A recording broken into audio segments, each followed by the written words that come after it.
Once upon a time, there was a philosophical bombshell called nihilism. It didn't drop with a bang, though, more like a quiet, unsettling whisper that echoed through the corridors of thought. Nihilism tells us that life, the universe, and everything in it, well, it all means nothing. Zilch. Nada. Just like that boulder Sisyphus keeps rolling up the hill, only there's no hill, no boulder, and, surprise, no Sisyphus either. Nihilism isn't just a phase your angsty teenage self went through. It's an entire worldview. This philosophy strips away all the comforting illusions we've built around ourselves: meaning, purpose, morality, even truth. According to nihilism, these concepts are just human inventions, and they hold no inherent value in the grand scheme of things. Imagine being told that everything you ever cared about, fought for, or believed in is just a bunch of arbitrary nonsense. It's a little like realizing the Matrix is real, only without the cool trench coats and bullet dodging. The roots of nihilism can be traced back to the early 19th century, with the German philosopher Friedrich Nietzsche being its most famous advocate. Nietzsche's big mic drop moment came when he declared, "God is dead." Now, before you think Nietzsche was just being dramatic, let's unpack that. Nietzsche wasn't saying that a deity had literally kicked the bucket. He was pointing out that the traditional values and religious beliefs that once provided people with a sense of meaning were losing their power. In a world increasingly shaped by science, technology, and reason, the old certainties were crumbling, leaving a void where meaning used to be. This void, according to Nietzsche, was dangerous. Without the guiding hand of religion or a clear moral framework, humanity was at risk of falling into a deep, existential despair. This is where nihilism steps in, offering a bleak but honest assessment. Life has no inherent meaning, so why bother pretending otherwise? It's the philosophical equivalent of saying, whatever. Nihilism doesn't just stop at erasing meaning, it also questions the foundations of truth and morality. If nothing matters, then who's to say what's right or wrong, good or evil, true or false?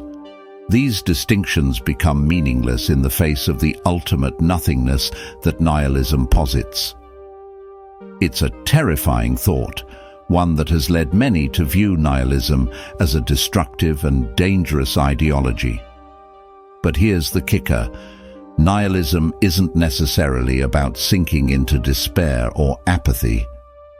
Some thinkers, Nietzsche included, saw it as an opportunity, a chance to clear the slate and start anew.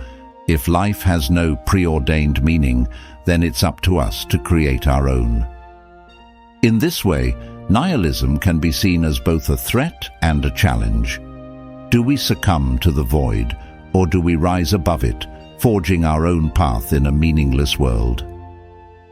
This is where existentialism enters the chat.